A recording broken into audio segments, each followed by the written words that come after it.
fit into the digital era. And we have our number one presenter is going to be Amos Ataire, discussing about the applicatives in degree adverbials in rural Runyara, which is a very interesting topic for today. And Amos hails from the School of Languages, Literature, and Communication. And we are really excited to hear what he has to share with us. And I think without really wasting much time, I'll be announcing and letting members know who is presenting next. But as I indicated a bit earlier on, we are going to have 20 minutes for each presenter, and then we engage for a few minutes, and then we move on to a different presenter and we engage for a few minutes. And of course, at the end of it all, when the three of us have already presented, we shall dive into the deeper discussions about today's discussions. I want to introduce to you Amos Ataire. It's going to be your turn right now, and we are very excited to hear what you have to offer to us. And the title is Applicatives in Degree Adverbials in Rural Runyara. Over to you, Amos. Thank you very much, the chair. My name is Amos Ataire. I'm very privileged this very afternoon to have this unique opportunity of presenting at this National Humanities Conference here at Makerere.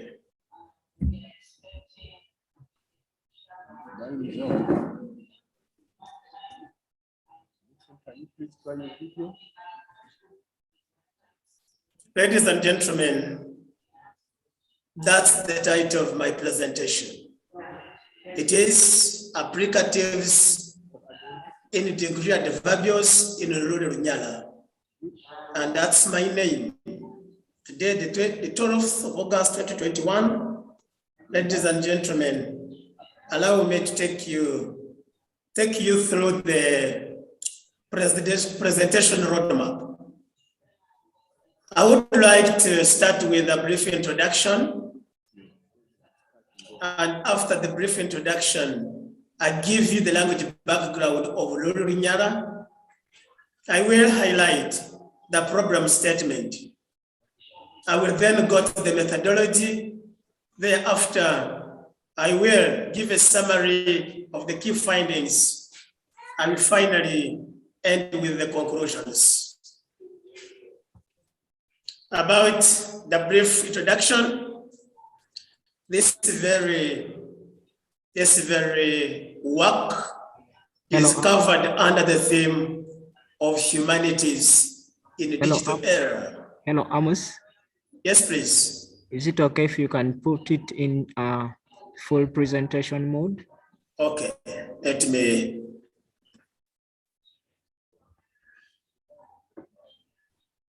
All right. Thank you. Thank you for that. I can proceed.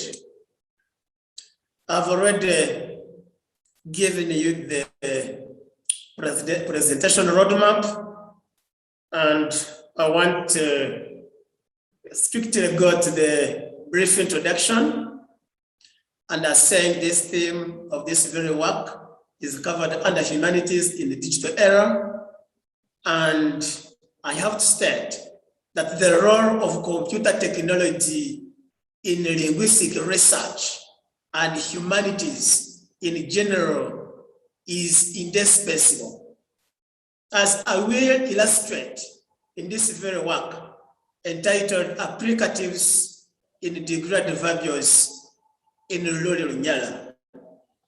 It is a bit discipline specific, but I hope we shall have some common areas that will unify us.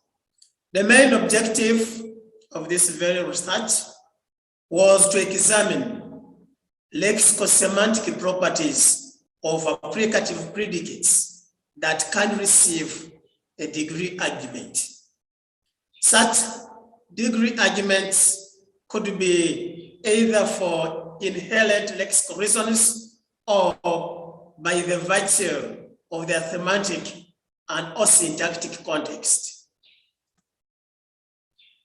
Rural Runyara language background. This is a native language of the Baluri Banyala people. It is an undescribed Bantu language of Niger Congo language family. And it is spoken by some of the inhabitants of River Nile, Lake Choga Basin of central Uganda. The Baluri Banyala as an ethnic group are estimated to be about 230 people. And out of these, 190 are estimated to be Baluri, while 47,699 they are recorded as Banyala. And this is according to Ethnologue 2020. Members, let me go to the statement of the problem. Some English adjectives combined with the adverb completely, but not with the very and extremely. You can use, as illustrated in this very example, the jug is completely full. You can't say the jug is very full. Neither do we say the jug is extremely full, but we say the jug is completely full. And when we do this, we say the degree argument advanced there is closed. There is a maximum element of being full, beyond which the event cannot continue. Let's look at B. Some English adjectives combined with adverbs, such as very and extremely, but not completely. Look at that example. This metal is very hard. You can as well say, this metal is extremely hard, but you can't say this metal is completely hard. So with this correct version, then we say it has open degree scale, which has got an intensive interpretation. So the degree of hardness has no end point, it has no maximum. It goes on indefinitely. That's why we say it has got an open scale. So the question of whether open and degree scales maintain their true contextual meanings in Lulunyara was a puzzle. Let's look at the methodology. I used corpus to collect data, and I used Lulunyara English language dictionary corpus. This was the corpus that was compiled by a team of linguists who are making a dictionary for the Baluri Banyala people. Maybe for some bit of clarification, the corpus is the electronic representation of a spoken language.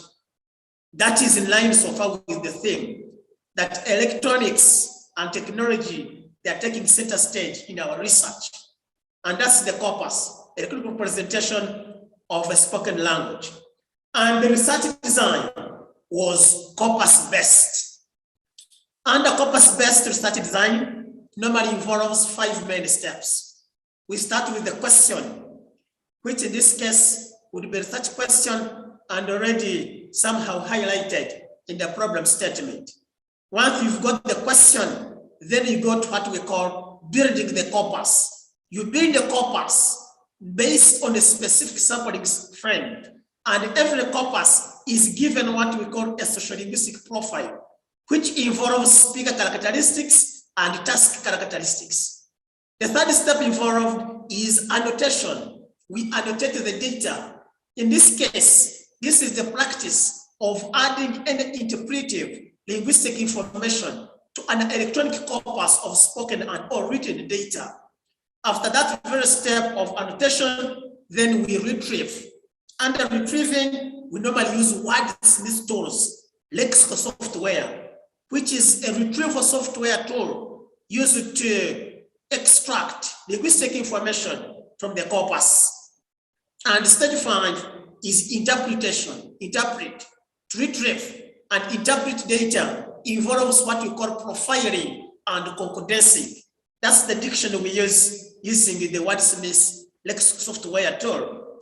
Otherwise, this very software of Wordsmith has 4 parts, which involves concordancing, frequency lists, collocations, and keyword analysis. Further about methodology, this research is typically qualitative. To use the qualitative research approach, and as part of sampling strategies, I use the purposive sampling, specifically at 3 stages. 1, in identifying the study regions. 2, in selecting written text from the corpus. And 3, in choosing the unit of analysis. And then use the simple random sampling technique during the application of Wordsmith software tool. It has got inbuilt simple random sampling in itself. So whenever you use it at some level, we say we applied simple random sampling technique. And I had mentioned by method of data collection was by corpus, but I supplemented this with participant observation. Language English dictionary corpus files, together with the recordings of Nyala voice recordings, were organized, annotated, and the linguistic units relevant to this study were extracted and analyzed using a corpus-based approach. The supplementary data that I gathered through participant observation was organized, was analyzed by means of thematic analysis. Ladies and gentlemen, allow me to go to the summary of the key findings. Summary of number 1, the 3 adverbs can be represented meaningfully by a single adverb, kachalumwe. So which means we can use extremely and it can be translated as kachalumwe. Completely can be translated as kachalumwe. Very can be translated as kachalumwe. That is in Rural Nyala. I illustrate this with the first example. Yeyile kachalumwe echibina, which can be put in English form, and we say he completely swept the classroom. Not that he very swept the classroom, neither do we say he extremely swept the classroom. Not at all. We apply completely, which is equivalent, similar to kachalumwe in this very language. And the interpretation of the very sentence is a closed scale. I had highlighted that in closed scales, we have got a maximum point. So in this respect, we believe that there is a maximum point beyond which sweeping cannot continue. That's why we say it's a closed scale. In the B, echoma chibi, chigumire kachalumwe. In English translation, it becomes, this matter is very hard, or this matter is extremely hard. Not say this matter is completely hard, not at all. And in this, we say there is an open scale. And once we give it open scale, it will mean there is no maximum. And once it has no maximum, in linguistics, we say it has got what we call ateric predication. Aterist interest marking. While in the closed scale, we say there is teric predication. Terist an end point at certain point of the event. Let's proceed. And we see this other example. Opetero yaririre kachalumwe echiduma. Peter ate maize completely, not a lot. It is also crossed, and it has been given an incremental theme of maize in this context. I've already illustrated, explained something about crossed scale. Let's look at the second example. Echiulo chagaziwarire kachalumwe. The whole widened a lot. We don't say the whole widened completely, widened a lot. Still, this is an open scale. Once again, we see kachalumwe representing a lot, as in other adverbs we have already seen. Let's look at finding number 2. Kachalumwe is licensed by an applicative marker in Lulunyala and can mark the list in both open and closed scales. This means for you to use kachalumwe, you get license. And the license you get is an applicative marker. This applicative marker is added on the verb. It becomes an applicative verb. So Katsiarumwe strictly across the board is used with applicative verbs, not any other structure along with this verb. That's why it can be used in all contexts, and this respect, it is used with degree arguments. Let's look at other key findings. Key number finding 3, where we say the applicative adverbial can result in the various preserving form. We get an example of Yatemire Kacharumwe Obusare. He completely cut the tree. That sentence has got in the linguistics what we call variance. Variance. It has 2 variances, the NP and the VP. Those are the 2 variances which are there. And in other cases, once you use Kacharume or use an applicative in other structures, it would be variance increasing. That has been actually the trend of some traditionalists, thinking applicatives would be only analyzed as variance increasing. But in this very case, once you put the Kacharume, there is no variance change. The same thing, Yaganire Kacharume, he completely refused it. Even when Kacharume has been applied, variance in these different sentences, they don't change. And in this case, we say this applicative adverbial can result in various preserving form. Let's look at number 4. Kacharume is not used in double applicative constructions that encode a strengthened concept. There we are. Nachabukira Kacharume. In that very sentence, which means I will be very excited, there is a single applicative. Members, if you can look at entrance 3, which uses symbols, not that kind of glossing, there is APPL, that is applicative. We have got only one applicative in that very construction, and it means I will be very excited. When you go to B, Nachabukira, the sentence is also it means I will be very excited. But this time it is using 2 applicative markers. APL is there twice. So the applicative form has been reduplicated. And in this case, once you duplicate it, you are not supposed to add there Kacharume. So we get a way of simply saying Kacharume is not used in double applicative constructions that encode a strengthened concept. Members, this brings me to the conclusions. The first conclusion is applicative adverbial Kacharume can be called at least a marker in Lulu-Nyala. 2, this one, this very Kacharume makes applicative predicates ateric or teric, depending on the role it plays. If it plays the role of an intensifier, then that is ateric predication.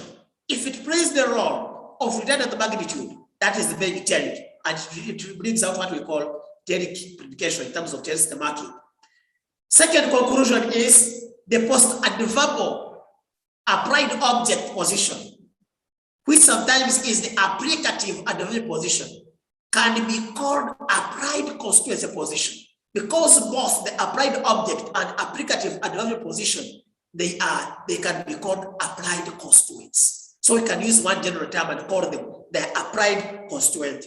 That's a applied constituent position. Otherwise, members, write to us, we can look at the theme of digital humanities, the digital era. That is some kind of reflection about the hardware assets which were applied in this very research. You can look at the devices which are at work and being applied for us to get sense and make the linguistic research successful. And I also end with that kind of software reflection. Look at that kind of software. At the bottom line, there's what is this software tools. Otherwise, the whole of that is also a list of the software which you apply, which is being used at the computer in the process of conducting this linguistic research.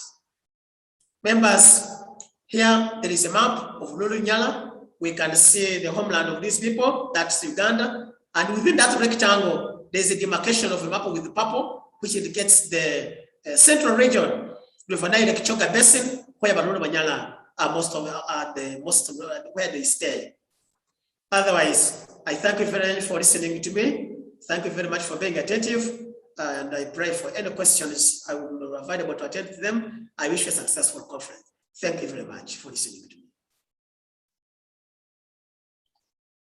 Thank you very, very much, Amos, for that wonderful and insightful linguistic information on adverbials and how it pertains in a rural Nyara context. I'm really very excited to even hear more about how this actually relates into these other languages. This is really completely very interesting conversation, especially in the digital era. The richness of the language and how, you know, an adverb, you know, single adverb can be represented by a set of adverbs. I think it's really fascinating. And I think in many times, sometimes, especially in the contemporary world, we may not really give due attention to such, you know, intricacies in the language. And I'm really very excited that you are bringing this into a research context for us to be able to really comprehend and understand and relate and synergize all these kind of concepts. Thank you very, very much. Now, members, we are really having good time. And I want to thank you because you really ended right in time. I want to invite members for quick comments and if you have anything you want to say right now, or you can of course keep writing and noting down the questions you may have, because we shall have some time at the end of the presentations for every member. Right now, I invite you to really have a quick comments and as we prepare to go to the different presenter. Thank you, members.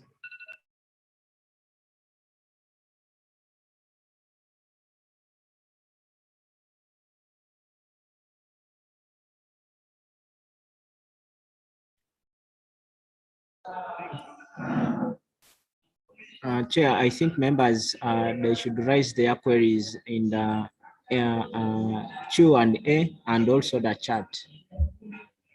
That's very true. Oh yeah, we have the chat in case you say, you know, you have an idea that, you know, pops up, or not just right now.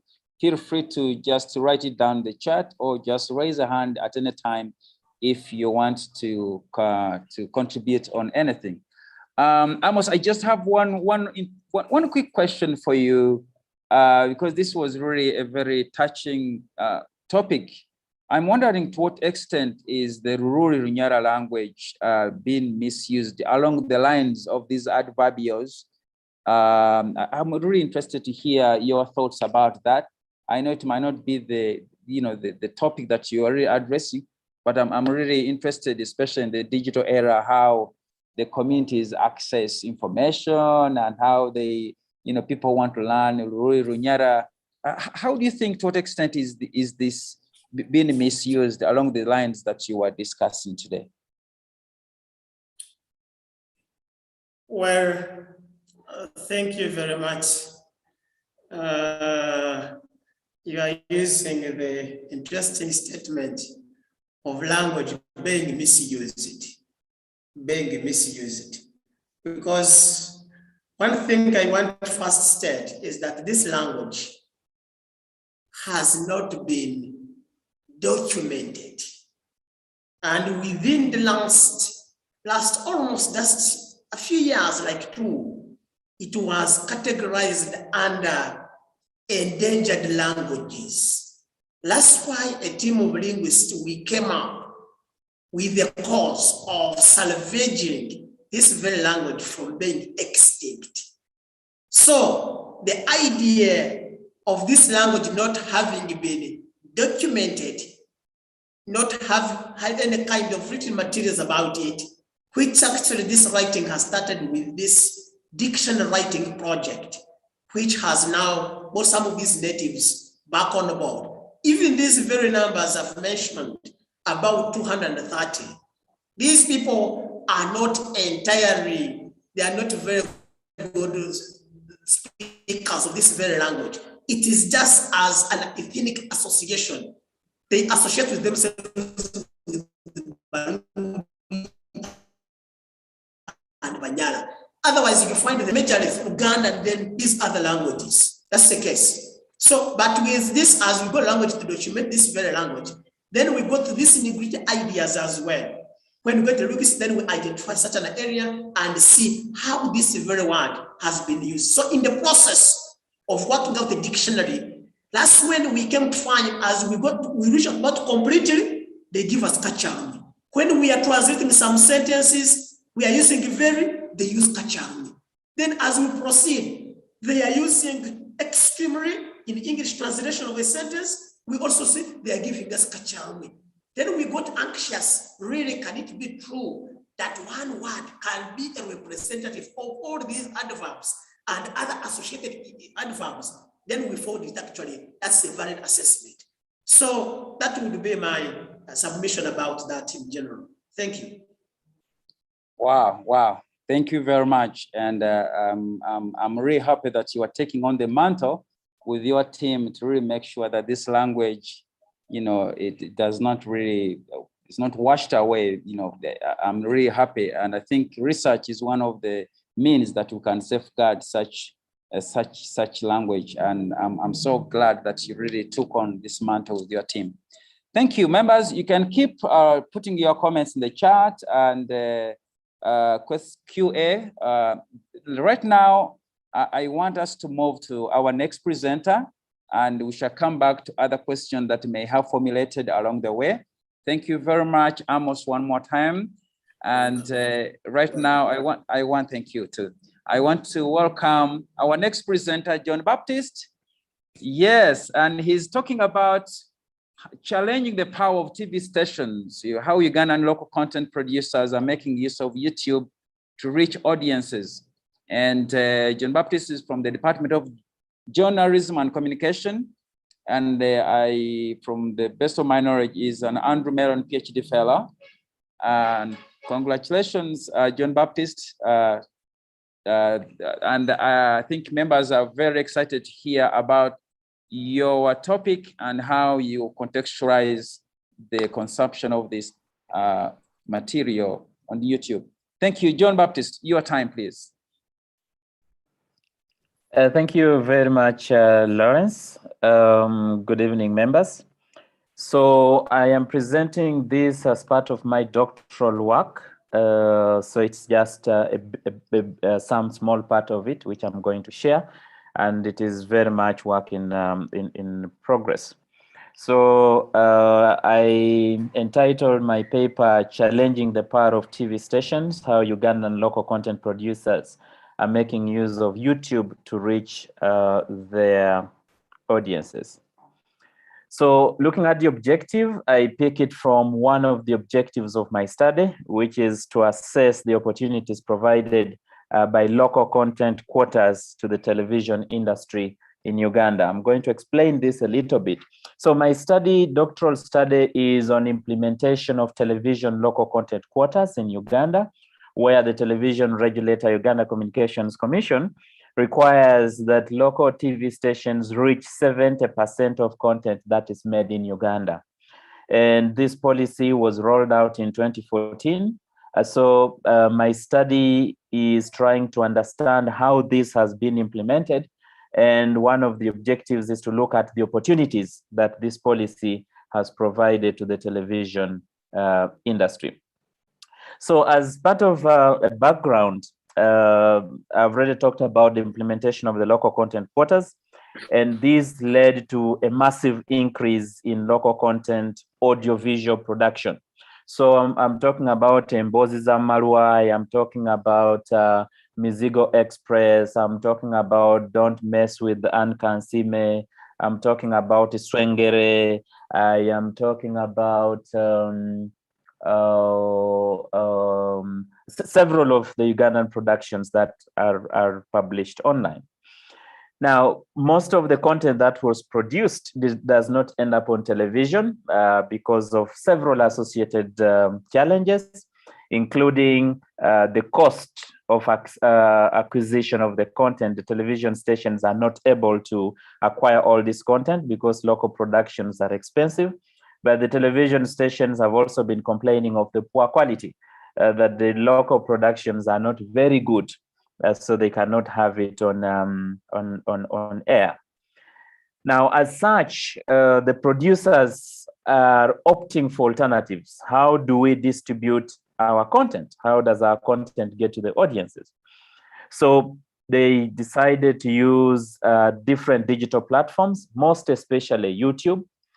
And it is from that that I derive the title of my topic, because the title of the paper, because probably many of us who have watched television know the power that television used to hold.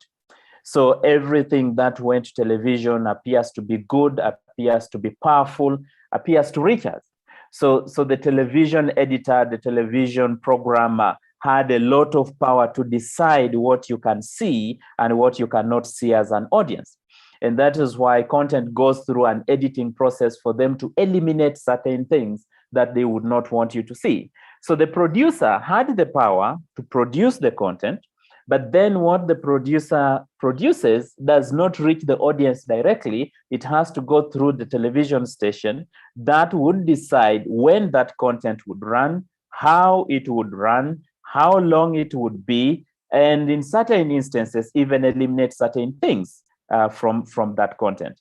And now this is helping to challenge that power. Now, let me also talk about my theoretical framework. I used The Sachet of Culture by Paul Duguay and others, founded in 1997.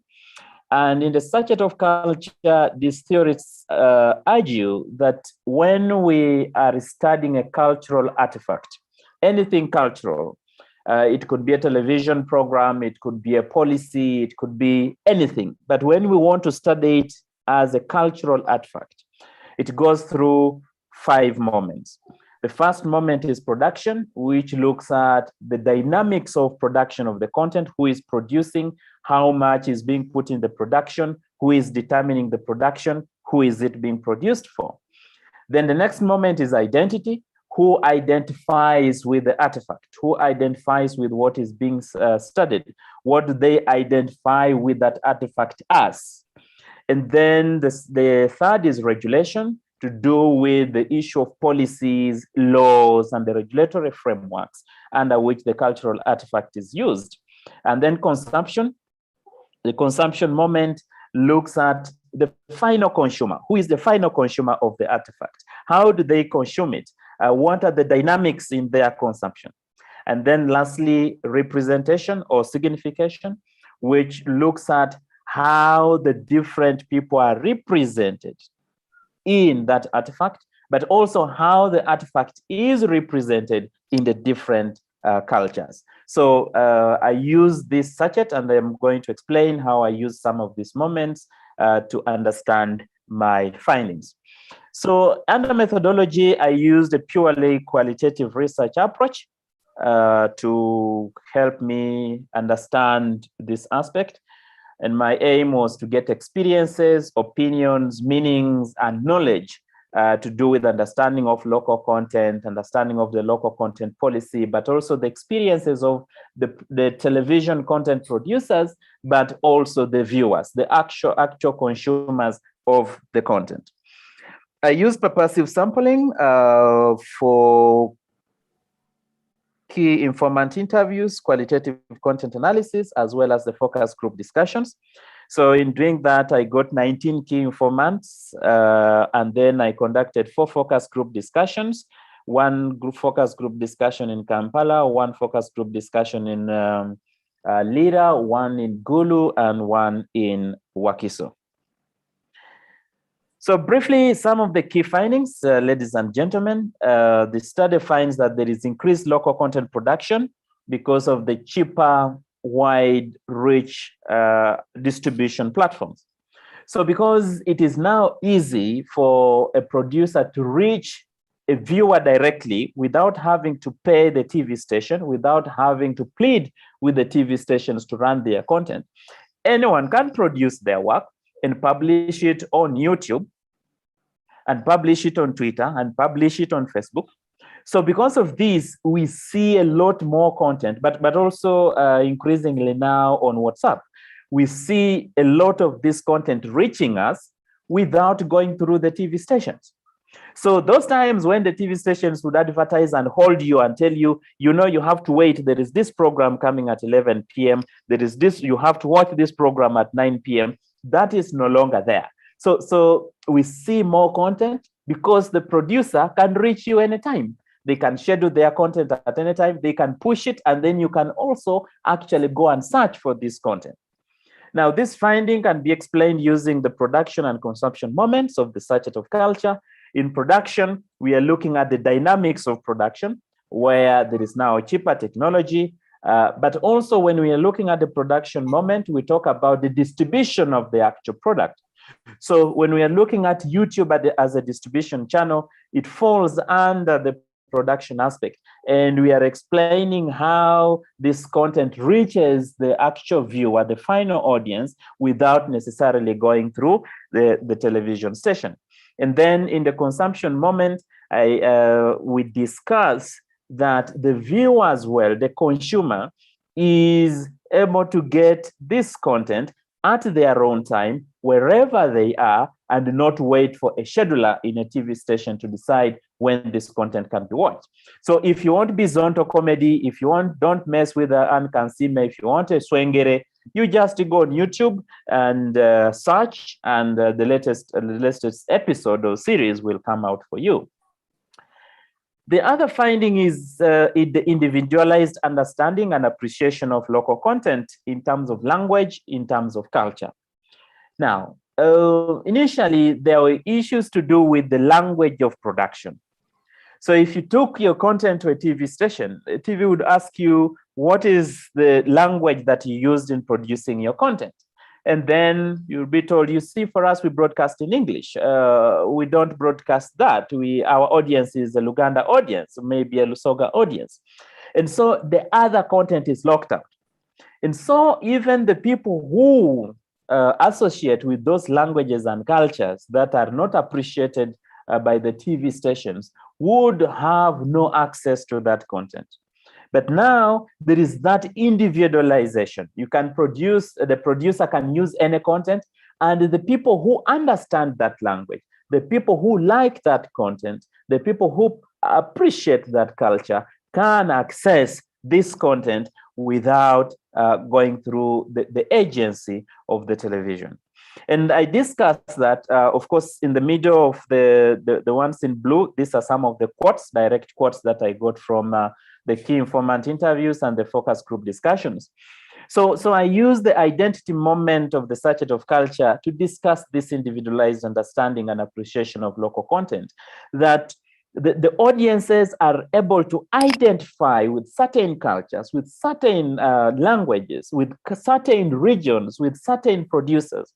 But the producers are also able to identify themselves with this without necessarily their identity being manipulated by the television station. And one example I would like to give is the Ugandan producer who produces Kung Fu. He has a production house called Wakaliwood. So when he produced his Kung Fu and took it to Ugandan TV stations, the TV stations told him, man, we cannot run this Kung Fu. This is not even Ugandan. This is not our culture.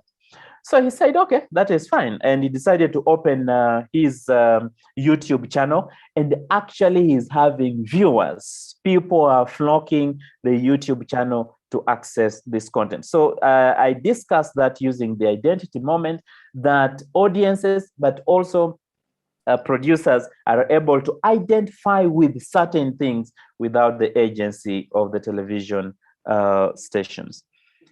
And then the other is that there is now more variety of content in the distribution platforms. The television stations are so structured that this time it is sports, this time we are going to watch a religious program, this kind of content, we don't want it. I once worked with a TV station where the owner said that, no, we don't want these Jua Kali things. Ours is a first-class TV. Then I worked with another TV and the owner says, we don't do death announcements. We don't talk about dead people. This is a happy brand. But then now with this, especially the use of YouTube, any content is there.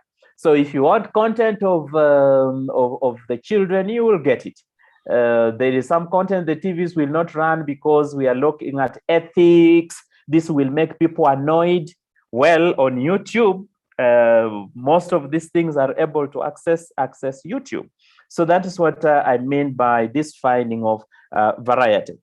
So this explains the representation moment, that there are different representations of content on YouTube, marginalized group, regional balance, religious groups, and all those. So if you want a Seventh-day Adventist music, you go to YouTube, you will find it. If you want Kandongo Kamu, you will find it. If you want Ateso music, you'll find it. If you want hymns in Rusoga, you'll find it. So that is what I mean by diversity and variety of the available content.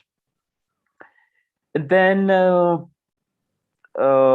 course, now, in addition to YouTube, the producers are opting for more alternatives.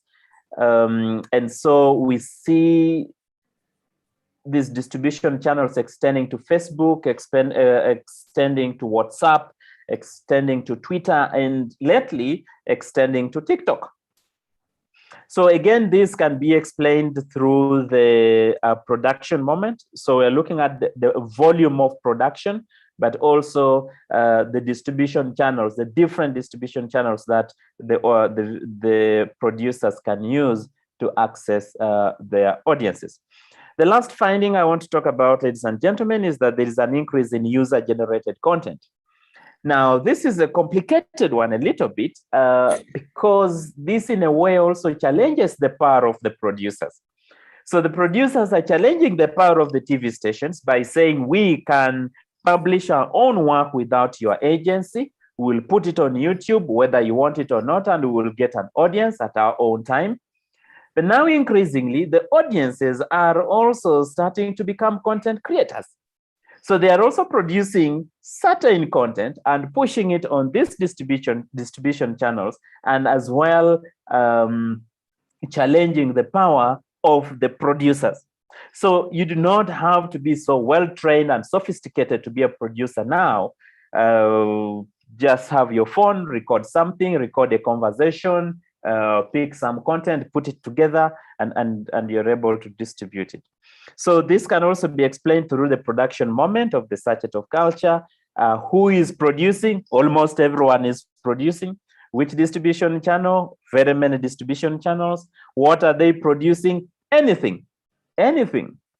The channels you visit, you go to YouTube and type something, and you find content that you wouldn't expect to see on TV, but you find it on YouTube and other platforms.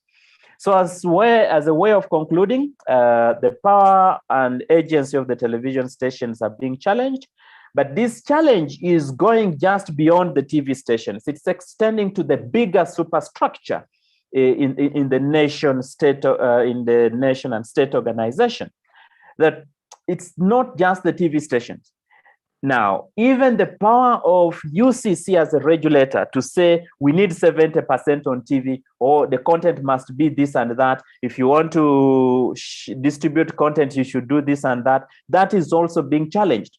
But also the other structures, like the economic dynamics, that you don't have to be very rich for you to access some content. Gone are the days where there was content for group A, the top rich, and then the middle class, and then the lower class.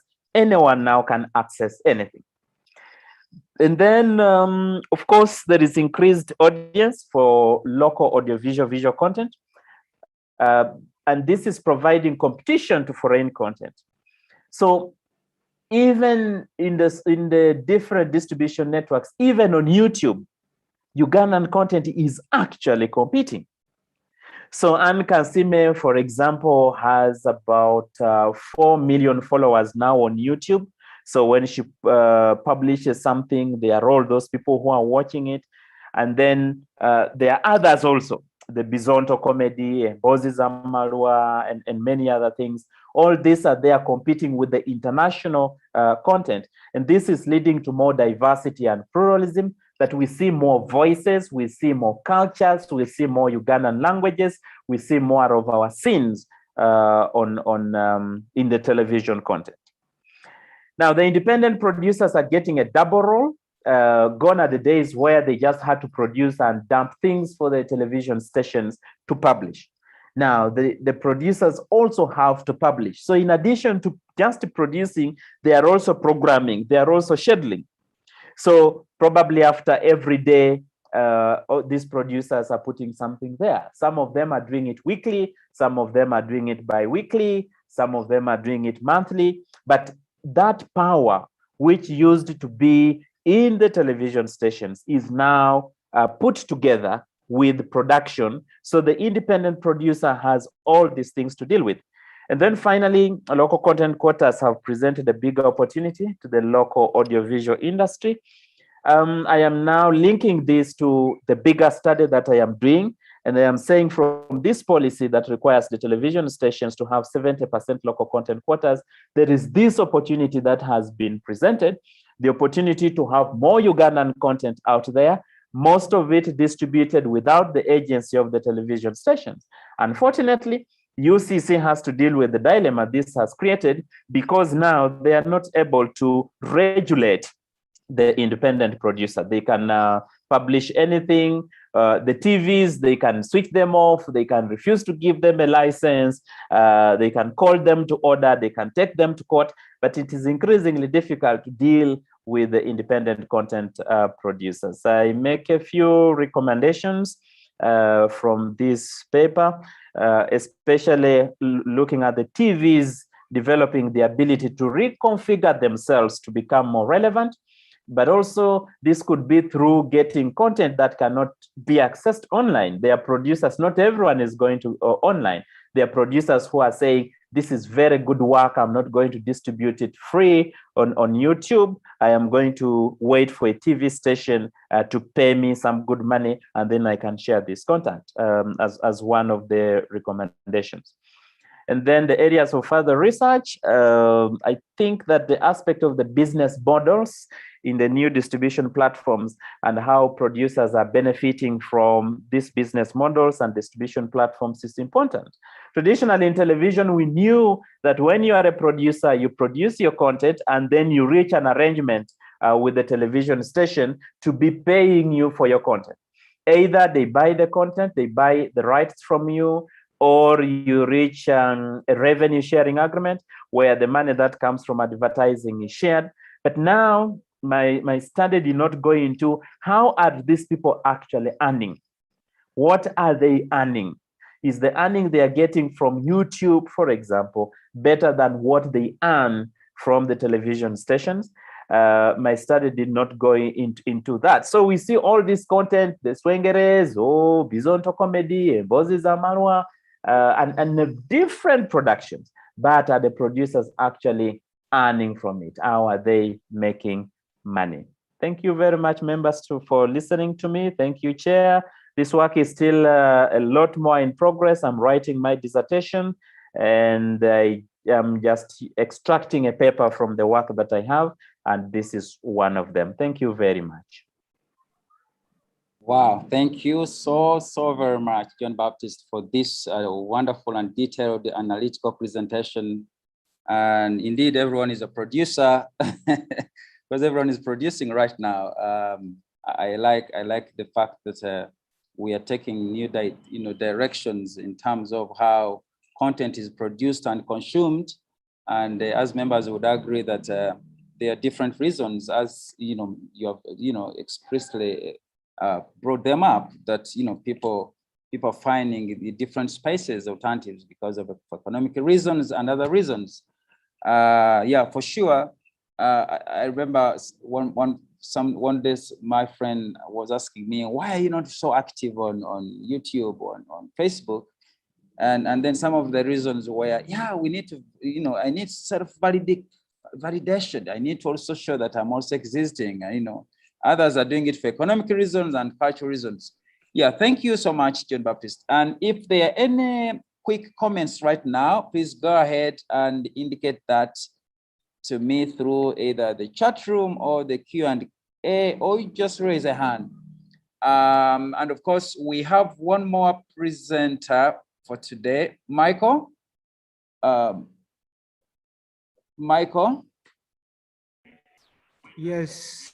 Can you hear me? I just wanted to confirm if Wilfred is also actually in the house. I don't seem to see I him. don't see him. Okay. Did by any means did he share with you the presentation or No. no? Okay. Well, then that would mean that let's go ahead and digest some of these of the two presentations as we wait for Wilfred. If he joins us, then we shall catch up with him. Again, thank you, the two presenters so far. Wonderful, great insights, wonderful, well-detailed information. And right now, I want to really invite comments. I have some questions for both of you, but I will allow our online audience to first, make some comments right now. If there's any, please go on. It's the moment.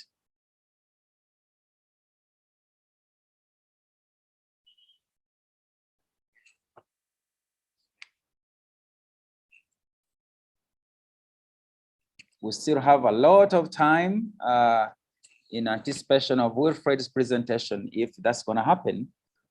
So let's feel free right now to really have a conversation. Yes, I see Amos. Yes, Dr. Amos, you have your hand is up. Please go on and raise your comments. Thank you. Thank you very much, the chair. I'm impressed by the superb work John Baptist has presented. Thank you, John, for this extraordinary input in the research. I have just a few simple stray ideas which I want us to engage, and we see whether we can get some information beyond what I have seen. One, about your major objective. I'd like to know whether assess opportunities, as in the diction of the word assess, is it your major objective? Do you have an idea beyond assess? Do you have something specific from assessing? For us, when we assess, we mark, we give marks. So try to conceptualize the word of assess, then give me the breakdown of the specific verbs you are using beyond mere assessing, or if assess is the specific objective of your work. So that's about the word choice you have used. Assess vis-a-vis any singular words which can be specific to identify specific objectives of the work. Two, something about the circuit of culture. I see it is for 1997. I wonder how canonical is this? Could there be some improvements about this very work? Could there have been much more recent theory which you may not have come across or you are yet to see? Or this is the bottom line canonical work which must thoroughly perform in this very study. So how canonical is this theory? Being far back as in 1997, and if we say we're getting challenges, please produce literature which is not more than 5 years back. So with that distance, I would like you to have a comment on that. Lastly, I want you to comment about minorities and diversity.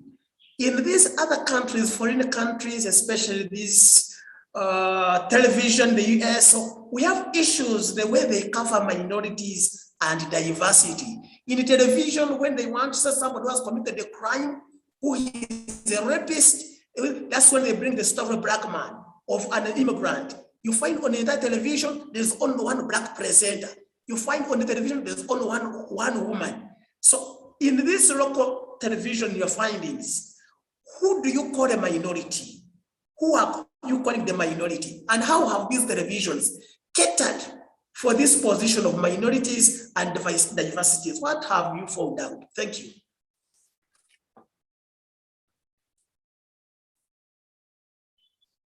Thank you so much, Amos, for those wonderful questions. John Baptist, please go on. Thank you, Amos. Thank you, Chair. Now, when I say assessing opportunities, my study found that these opportunities are also open to misuse, and I am looking at them in two ways. So as I look at opportunities, one, I am looking at what has been achieved now, what opportunities have been provided to the television industry in general. So I'm looking at opportunities for the television stations, opportunities for the local content producers, opportunities for the audiences as well. Now, the reason I use assess is that these opportunities are not given. Some of them are open to misunderstanding. For example, the producers thought that when this policy was implemented, they were all of a sudden going to get a lot of money and become rich. And that is one of the reasons why they ended up producing a lot of content that the television stations could not consume. So in getting disappointed with the failure to get rich from this policy, that is now when they decided to opt for some of these newer distribution platforms. So when I talk of assessment, I am trying to evaluate the opportunities that the different stakeholders in the industry are benefiting or they thought they would benefit. So I am not just leaving this open. I question them, questioning them in terms of understanding the policy, questioning them in terms of understanding the meaning of local content, questioning them in terms of how much knowledge they have about the television industry in the country, for example. So I am looking at it that way. I cannot break it down to the different verbs, but I am looking at it from the perspective of the different stakeholders. So that's how I look at it in my work. Now, the sachet of culture. Yes, 1997 is a bit of time, but there is a new dynamic that I bring in to the sachet of culture. Now, the different literature review that I have looked at have used the sachet of culture to explain and discuss tangible elements, things that can be touched, things that can be seen. For example, a film, a television program, a cultural practice. Then I also saw one that assessed an event. So after the event, the person looked at the report of the event and analyzed it using the sachet of culture. Now I come in with something that is not tangible, a policy, and I am using this in a new way to address this local content quotas as a cultural artifact. So I bring in a new dimension to it. And so I don't think that it is really old as a theory. 1997 is not very far, but also my study is based on cultural studies. And when you look at the theories in cultural studies, this is actually among the newest available theories. And of course, this is also a modification of the representation model, as well as encoding and decoding by Stuart Hall. So this is a little bit newer compared to the other traditional cultural studies theories. But as I have explained, I'm also putting a new dimension to it, especially now looking at this implementation in the new globalized era where there are newer technologies, faster distribution of content. So there is something new that I am adding to the sachet of culture and not using it the traditional way. So the introduction of the theory in 1997 was used to study the Walkman, the Sony Walkman. And that is what Duguay and his colleagues were studying. So even at the introduction of the culture, they used a given artifact. Now I am introducing a different artifact, but using the same theory to explain something a bit different, something new. And I think the idea is not necessarily to use newer theories. I also believe that in the academy, we need to look at new ways in which we can use what is available and update the existing theories improve the existing theories so that they are useful in a modern era. Now, when you talk about minorities and issues of diversity and pluralism, in the Ugandan context, we know that there are groups that are minorities. There are groups that are sidelined. To start with, when we look at the television industry, over 70% of the television in Uganda is broadcasting in Luganda and in English. So it's only TV West that has the Western languages, Baba TV that has Lusoga, and recently One Luo TV by the Vision Group that comes in and introduces a bit of Luo. But by the time the study was carried out, even One Luo TV was not there. So when they were talking about access, I am looking at starting with those cultural groups, those languages that do not even have access to the existing television stations.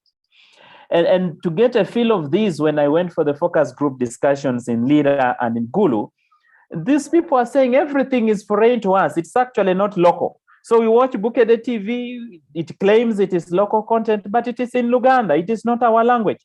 We go to NTV, they don't have anything in our language. So that is how I address the minorities. Now, I don't go into the details of asking who is a minority and how is this minority accessing the television stations. What my study now is skewed towards is saying, okay, there are all these minorities, and you rightly say so, who do not access the traditional television station. So what are they doing? And the example I was given in Lira is an artist from northern Uganda called Bosmiko Tim. He's a popular artist in northern Uganda, but the people there say this guy has very good songs, but we have never seen his song on TV. So that makes them a minority in a way.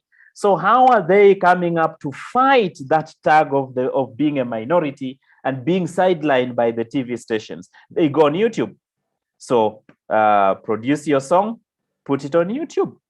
Even if it is not on YouTube by the producer, now the audiences, I talked about user-generated content, are able to challenge this power of the television stations to say that we are targeting this group of people, we are targeting this group of people, these are the advertisers, this is the group we want, and you post it there. So it can be in a church, a church, and people are singing and dancing in a language that has never appeared on TV. Someone records that and puts it on YouTube. So the power of the television gets challenged in that way. So it is giving a platform to the minorities. It is allowing more diversity and more pluralism in television content.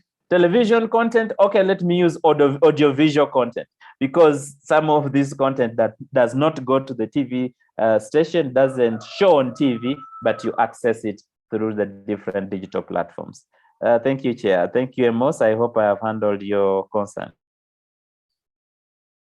Thank you very much, John Baptist, for that detailed response. And Amos, I think, I hope you've been answered, or at least you've been addressed in terms of those important questions that you raised. Yes, we don't have the third presenter as yet, and I'm afraid probably he lost his way. But let's go on digesting, because I think it's getting exciting as we move forward. If there is anybody online with a question or comment, please feel free again to reach out to the chat room or Q&A, and then you just post it there, or just raise your hand, and then we shall attend to you. I just have a quick question to Amos. Going back to your presentation, since this is a session about humanities in the digital era, I was curious to know how people should leverage digital technology to digest the linguistic issues or research, in particular in rural Nyala language, especially that you mentioned that it had been signposted as an endangered language. I'm just wondering how we should leverage the technology that's apparent right now to sort of digest some of this research, the linguistic research.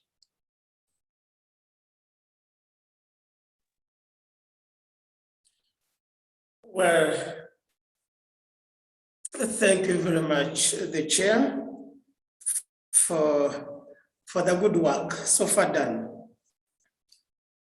So you're talking about how really digitalization, I think digitalization is different from humanities and the digital era. Let me keep it right there to humanities in a digital era. Then vis-a-vis Nyala, you said, I want to start with one observation about how technology is being used in linguistics. If I can comment about the Rural English language dictionary project that was of recent launched and is working very soon to produce a dictionary. Beyond producing a printout of the rural language, it also have an aspect of the talking dictionary. It is going beyond the point of simply getting a document, then you look for the meaning of this very word. No, there is an app which has been developed. It can be put and maybe installed on your smartphone, on a computer, wherever. When you click on it, it opens. Once it opens, you input any word you want to find out what it is.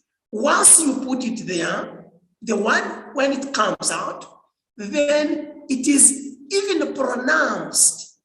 It talks to you. That's what we call it the talking dictionary. If the word is kachalume, then you click on it. Right now, as it moves, there's a voice, you click on in front, then they give you how this very word can be pronounced. And I think that is now another stage of technological developments which have been integrated to enhance the levels of linguistic research. Now from mere printout, we can have these things being put in the audio, and then later on we see how they can be processed. Two, we find that conducting research using corpus is much of a technological skill. You sit on your computer and you have a corpus electronic representation of the entire language of more than 150 words. Then all this, you use software now to analyze whatever you want, to tally, to get frequency lists, to get how sentences unify with each other. So you find that there is a lot of technology involved in analyzing these very languages, and whichever output we'll get, it is systematic. And even though I said that somehow this is qualitative research, but once you take it to another angle of looking for discourse properties of this very language or corpus, now this time you find yourself going quantitative because you want to know how many times has Kacharu been in the corpus, how many people have used it, how often has it been used, in which contexts. So you find you are drawing collocation lists, you are drawing which of these very words appears most. Consequently, in that process of looking for those, then you are going for figures, for numbers. And when we are making this corpus as well, we count in relation to tokens. We have inbuilt ratios of establishing one entry per 1,000 entries. So you set the formula, You set a computer, you send, then you see the output you get. So in summary, I would say we are having a lot of technological advancements that are being employed to conducting linguistic research.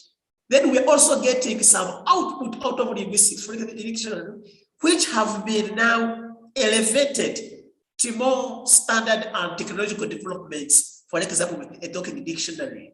And outside that, obviously, we also have some study materials. Well, it all begins with these audio recordings, but I would say that would be how contextual my work has been connected to the developments, the digital of rural Jala in particular. Maybe I may have other responses later, but for now, I beg to submit. Wow, thank you so much, Amos, for very much responded to this. I am very fascinated about the talking dictionary. I think that's a fascinating approach. It's definitely something that that gives an edge to leveraging technology into understanding more about the linguistic issues or research in particular to the Ruri Runyara. Thank you very much. I'm very excited about that, and I hope we have a link. Or is it already out there? Is this dictionary already, by the way, uploaded, or it is still under designing? Well, entirely, it is not official out. What we have are testing versions, but we don't see it beyond, we don't see it out of production. It doesn't have next 6 months before it is officially launched. So after its official launch, I will be glad to share with you the link so that you can have the feel of it. Wonderful. That will be so wonderful. Thank you so much, Amos. One more time. Yes, John Baptist, I have a few questions for you. Your presentation got me thinking about some of the interesting things here. I'm just curious to know, how do the producers, because when you talk about the circuit of culture, the theoretical framework you used, which gives an edge to production, identity, regulation, consumption, and significance. I have a question here, that how do the producers of this content negotiate these issues of identity, significance, or regulation? I'd be curious to know about that. Number two, do you think this alternative distribution of content compromises quality or standards in some way? I would be interested to hear your view about the compromisation of quality, as we may be put, because you said before, the TV stations probably had standards of which they required producers to reach, that if your quality, content doesn't reach a certain threshold of quality, probably they wouldn't play it. So I'm just wondering that with this alternative mode of distribution or consumption of content, whether the issues of quality and standards, how even are they negotiated? Number three, I'm curious to know, what are some of the economic implications of this new approach of content consumption? And finally, how does the aspect of censorship in terms of ethics and age-related content, how is it negotiated? I understand with the TV, there are always these warnings that this program should be watched by, parental guidance. Some is 13 ages and above, others is adult content. And I'm wondering from your, maybe this is not really actually, the point towards your research, but I wanted to know if there is any issue that you can speak about the censorship in terms of the content that is being uploaded and consumed on YouTube. Over to you, John Baptist. Thank you very much, Lawrence. Now I will join two of these questions, the one of compromise of quality and standards, as well as the issue of age-related content. Now that is where the bigger dilemma is, that anyone can access any content anywhere at any time. Of course, when you're creating a YouTube account, YouTube will ask for your age, and if you are not a certain age, you are not able to open certain kinds of account and post certain content, but you are still able to access YouTube even without an account. That means that anyone, anywhere can access this content. And that is the challenge, not just for the viewers, not just for the content producers, but also for governments and regulators. And probably that is the challenge we are seeing government facing with Lumbuye. That's the challenge we saw government facing with Dr. Stella Nyanzi. That's the challenge we saw government facing with Bizonto Comedy. So because the television stations are working as businesses and corporate entities, they take the quality issues, the ethical standards, and age-related issues very, very seriously. But now, because their power is reduced and because the digital platforms are giving more power to the audiences, but also the producers, some of these are... Oh, did members lose me?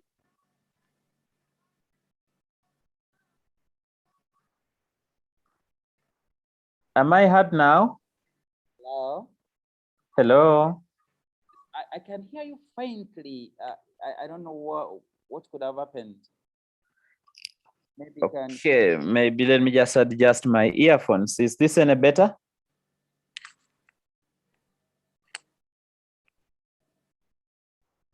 Is that any better? Not yet. Do other people have the same issue, or it's just me?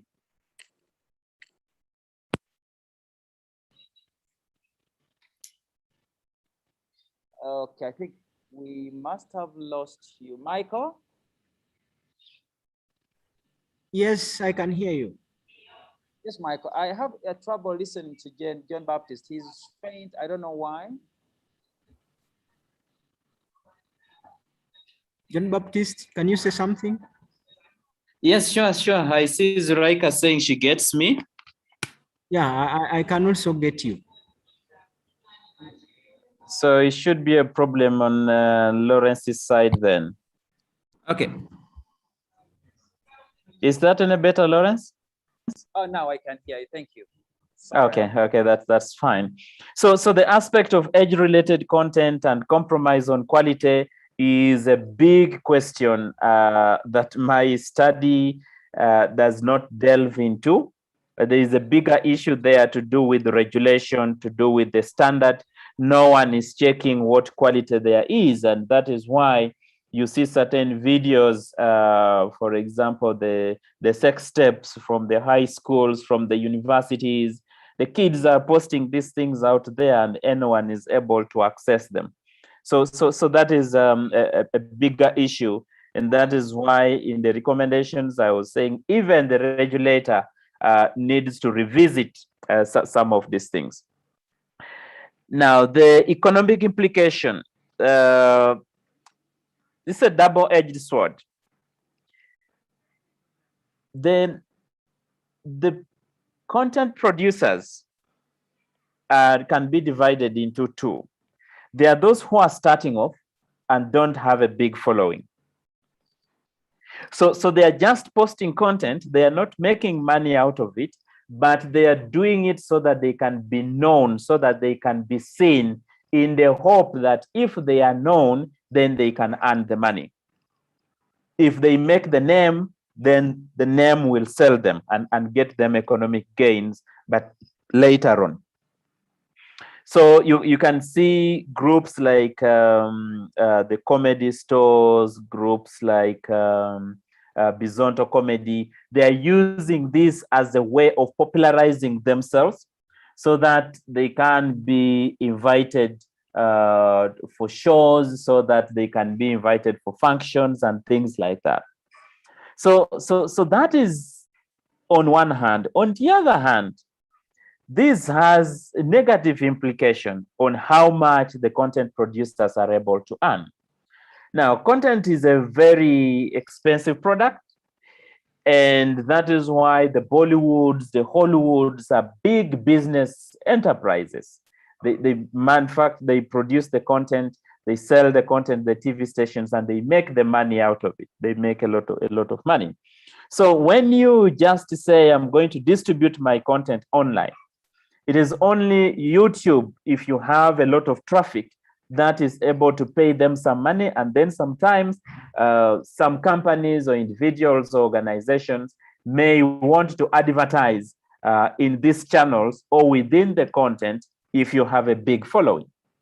But that is different compared to when a TV station comes to buy your content, actually.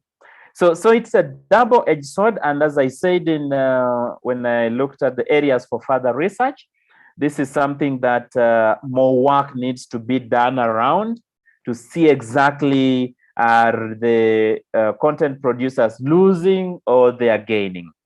What about the TV stations? Are they losing or they are gaining?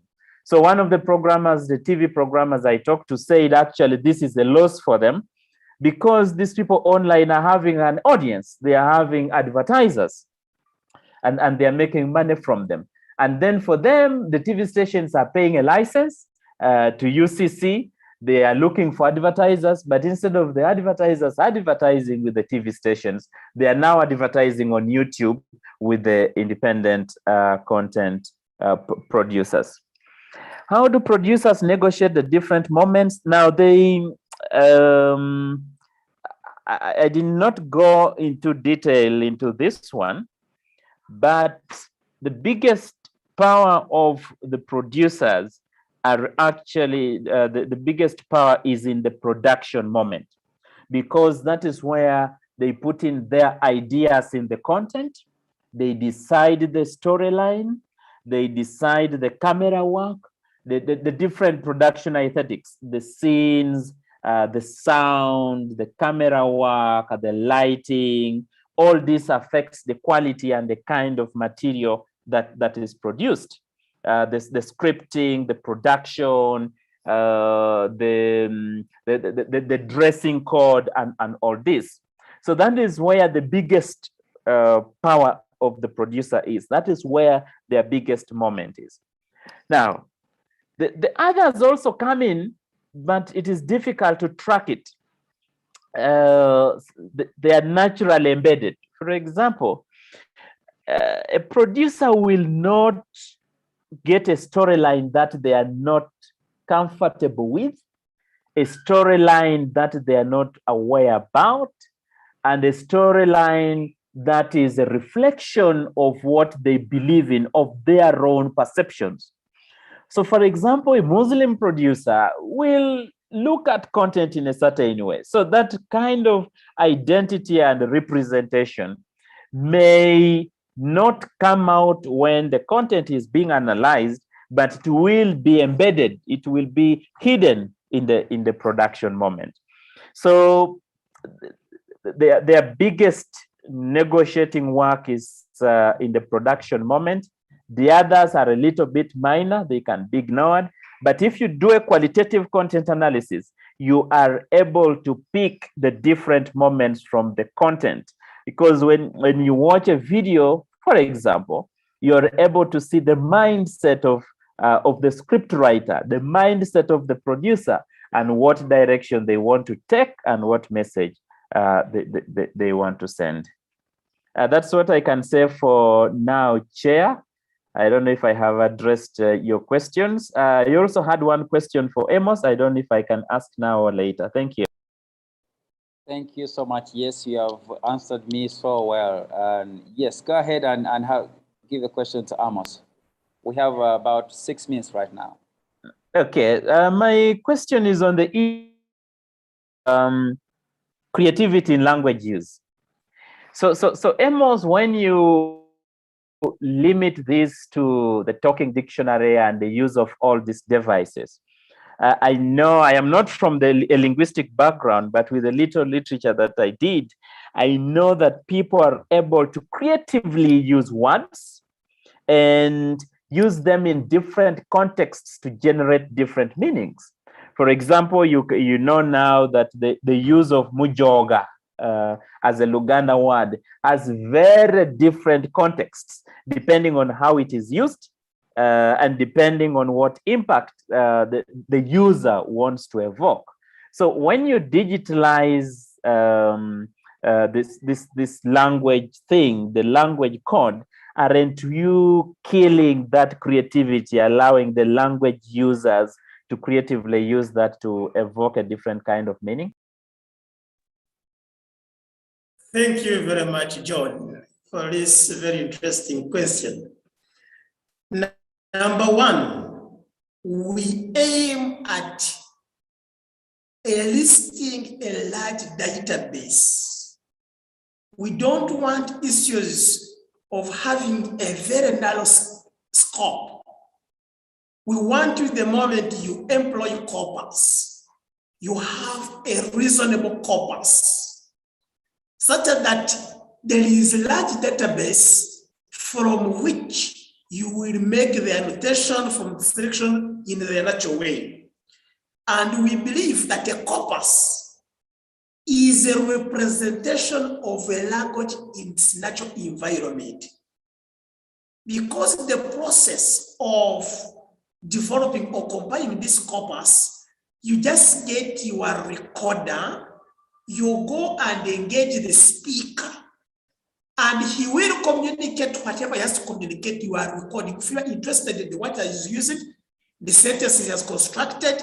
So you create a database of those narratives, different genres, stories, songs, conversations, dialogue, name them. Consequently, you have a large database. Two, we believe that in any way, if there is any loss of aspect that could have been lost, that's why we employ another technique of supplementary data, which can be corrected through participant observation. We believe you can make some supplementary visits to the field and have another more engagement with the speakers, so that you can dig out and probe further for any other extended meanings which may not have been captured in the corpus you have on your computer. That would be a way of making sure that other creative aspects that could have been developed, which are there and were not well captured, can be captured in that lens. That could be my polite submission about that. Thank you. Thank you so much, Amos, for that great response. And we are only wishing you good luck. We look forward to receiving that once completed. And thank you so much, members. JB, thank you. You've been very insightful as well. And we look forward also to learning more about your PhD thesis. We wish you good luck, and we know it's going to be very impactful in the lives of people, especially in the lines of communication and journalism. And members, we have only 1.5 minutes. I think we can use this to take some water.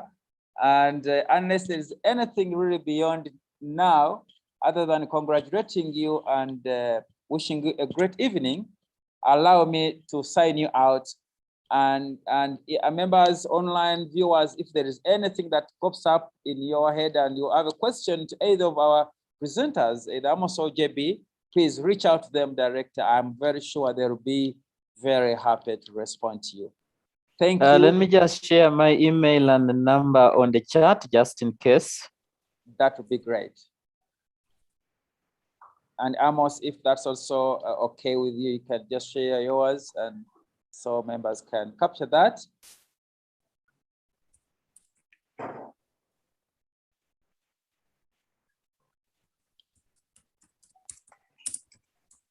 Very nice.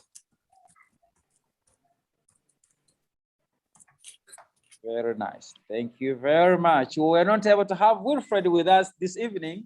I think he had some issues, but yeah, next time, let's catch up again sometime and keep doing research. This is wonderful. Have yourself a wonderful time. Thanks, Michael, for hosting us. It was nice working with you. Yes. Thank you. Thank you. We sign out now. Thank you.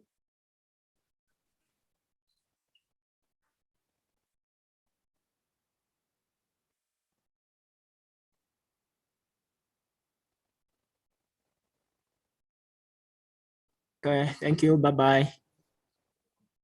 Bye.